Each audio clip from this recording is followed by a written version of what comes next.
Hello friends, অনুপমাস কিচেনে তোমাদের welcome.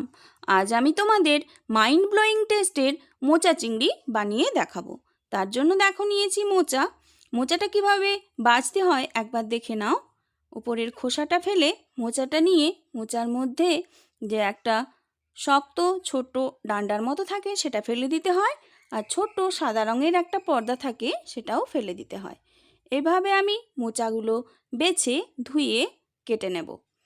যেহেতু মোচা চিংড়ি তাই নিয়েছি চিংড়ি মাছও আমি বেছে ধুয়ে নিলাম। অপরদিকে কেটে ধুয়ে রাখা মোচার ওপরেই দিয়ে দেব পরিমাণ মতো নুন, আর দেব একটুখানি হলুদের গুঁড়ো, আর দেব পরিমাণ মতো জল। নুন হলুদ জল দিয়ে আমি মোচাটা সেদ্ধ করে নেব। আমার রেসিপিটি যদি তোমাদের ভালো লাগে, ইউটিউব চ্যানেল থেকে দেখলে চ্যানেলটিকে অবশ্যই সাবস্ক্রাইব করে দিও, ফেসবুক পেজ থেকে দেখলে পেজটি ফলো করে দিও। অপরদিকে কড়াইতে দিয়ে দিলাম তেল দিয়ে নুন হলুদ দিয়ে মেখে রাখা চিংড়ি মাছগুলো আমি ভেজে তুলে নেব। আমি একটু আলু দেব, তাই আলুর মধ্যেও নুন হলুদ দিয়ে লাল লাল করে ভেজে আলুটা আমি তুলে নেব। এই মোচা চিংড়ি খেতে হয় খুব টেস্টি। এই প্রসেসে তোমরা বানিয়ে খেও, কমেন্টে আমাকে অবশ্যই জানিও। অপরদিকে কড়াইতে দিয়ে দিলাম তেল দিয়ে দিলাম ফোড়নে 2টো শুকনো লঙ্কা, আর দেব একটুখানি গোটা জিরে, আর দেব কুচনো পেঁয়াজটা ভালো মতো ভেজে নেব।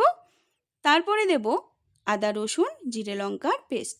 মশলাটা একটুখানি কষিয়ে নেব।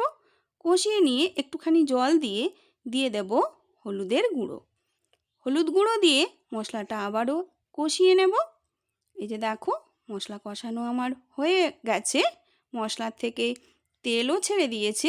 এরপর সেদ্ধ করে জল ঝেড়ে রাখা মোচাটা আমি দিয়ে দেব। মোচা দিয়ে ভালো মতো মশলার সঙ্গে কষিয়ে নেব। ভালো মতো কষিয়ে নিয়ে দিয়ে দেব ভেজে রাখা আলু আর ভেজে রাখা চিংড়ি মাছ। ভালো মতো আবারও কষিয়ে নিয়ে দিয়ে দেব পরিমাণ মতো জল। এই মোচা চিংড়ি খেতে হয় খুব টেস্টি। তোমরা এই প্রসেসে একবার হলেও বানিয়ে খেও, কমেন্টে আমাকে অবশ্যই জানিও। পরিমাণ মতো জল দিয়ে ঢেকে আমি রান্না করব। নামানোর আগে দেব সানরাইজের গরম মশলা আর 1 চামচ ঘি গরম মশলা দিয়ে একটুখানি ঢেকে নুন চেক করে নামিয়ে নিয়ে সার্ভ করে দিলেই রেডি হয়ে যায় মাইন্ড ব্লোয়িং টেস্টের মোচা চিংড়ি। এভাবে তোমরা বানিয়ে খেও, কমেন্টে আমাকে অবশ্যই জানিও। আর আমার রেসিপিটি দেখার জন্য অনেক অনেক থ্যাংক ইউ।